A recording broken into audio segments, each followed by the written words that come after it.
America దగ్గర రహస్య ఆయుధాలు ఉన్నాయా? కంటికి కనిపించని ఆయుధంతో దాడి చేయగల సత్తా అగ్రరాజ్యానికి ఉందా? కొన్ని పరిణామాలు చూస్తుంటే నిజమే అనిపిస్తుంది. ఇటీవల గ్రహాంతర వాసులపై పరిశోధనలు చేస్తున్న శాస్త్రవేత్తలు కనిపించకుండా పోతూ ఉండడం, మరికొందరు అనుమానాస్పద స్థితిలో చనిపోవడంతో తీవ్ర కలకలం రేగింది. దీనిపై సోషల్ మీడియాలోనూ పెద్ద ఎత్తున చర్చ జరుగుతుంది. అమెరికాలో అసలేం జరుగుతుంది చూద్దాం.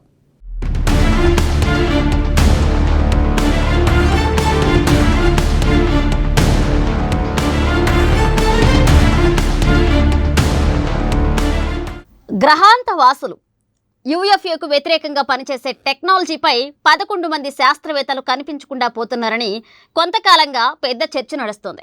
ఇందులో ముఖ్యంగా శాస్త్రవేత్త అమీ ఎస్క్రిడ్జ్ పేరు ఎక్కువగా వినిపిస్తుంది.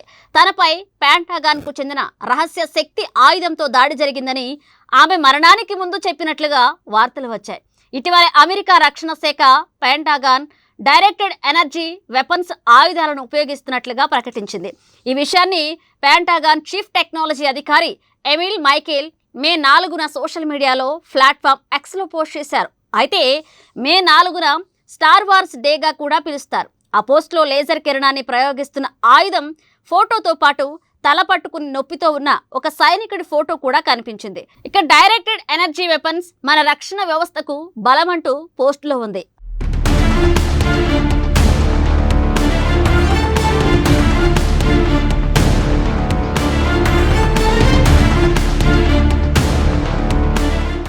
డైరెక్టెడ్ ఎనర్జీ వెపన్స్ అంటే లేజర్లు, మైక్రోవేవ్లు లేదా విద్యుదయస్కాంత కిరణాలను ఉపయోగించే ఆధునిక ఆయుధాలు. ఇవి శత్రువుల డ్రోన్లు, ఎలక్ట్రానిక్ పరికరాలను పనిచేయకుండా చేస్తాయి. అవసరమైతే మనుషులను గాయపరచడం లేదా చంపడం కూడా వీటితో సాధ్యమని చెప్తున్నారు. ఇలాంటి ఆయుధాల గురించి చాలా కాలంగా పుకార్లు వినిపిస్తున్నాయి. ఇప్పుడు పెంటగాన్ అధికారికంగా వాటి ఉనికిని అంగీకరించడంతో ప్రపంచ దేశాల్లో పెద్ద ఎత్తున చర్చ జరుగుతోంది.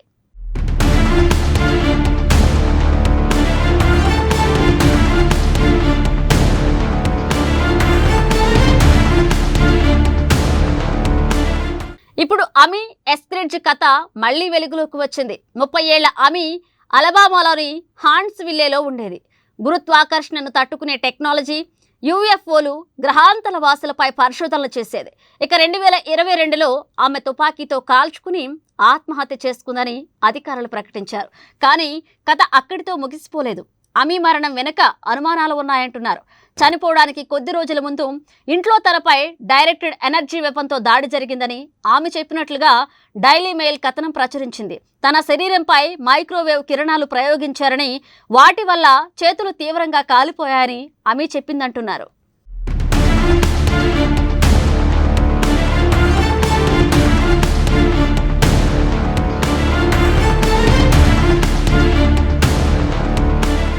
నివేదికలో శాస్త్రవేత్త అమీ ఫోటోలను బయటపెట్టారు. కాలిన గాయాలు, చర్మంపై బొబ్బలు కనిపిస్తున్నాయి. అంతేకాకుండా అమీ తన పరిశోధనల గురించి రహస్య సమాచారం బయట పెడతానని ప్రకటించిన తర్వాత ఆమెపై వేధింపులు మరింత పెరిగాయంటున్నారు.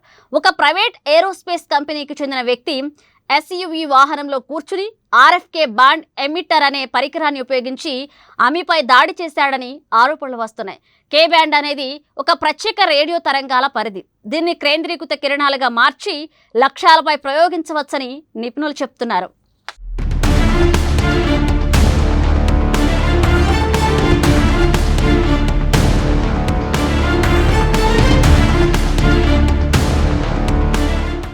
అమెరికా సైన్యం లేజర్, మైక్రోవేవ్ టెక్నాలజీలపై ఎప్పటి నుంచో పరిశోధనలు చేస్తుందని కొన్ని వెబ్సైట్లలో వచ్చింది. ఇక 2025 ఆర్థిక సంవత్సరంలో డైరెక్టెడ్ ఎనర్జీ వెపన్స్ అభివృద్ధికి పెంటగాన్ దాదాపు $789 మిలియన్ ఖర్చు చేయాలని ప్రణాళిక వేసిందని చెప్తున్నారు. ఈ పరిశోధనల్లో ఏరోవిరాన్మెంట్ వంటి ప్రైవేట్ రక్షణ సంస్థలు కూడా భాగస్వాములుగా ఉన్నాయి. లో కాస్ట్ X3 అనే లేజర్ ఆయుధం అభివృద్ధిలో ఈ సంస్థలు కీలకమంటున్నారు.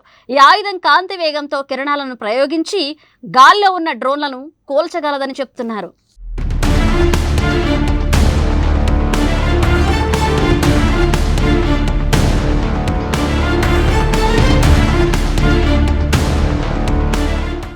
మరొక వైపు యూఎఫ్ఓలు, గుర్తించలేని వైమానిక సంఘటనలు, రహస్య రక్షణ టెక్నాలజీలపై పనిచేసిన 11 మంది అమెరికా శాస్త్రవేత్తలు పరిశోధకులు అనుమానాస్పద పరిస్థితుల్లో మరణించారని కొందరంటున్నారు. ఇక వారందరి మృతికి ఇలాంటి డైరెక్టెడ్ ఎనర్జీ వెపన్స్ కారణమంటున్నారు.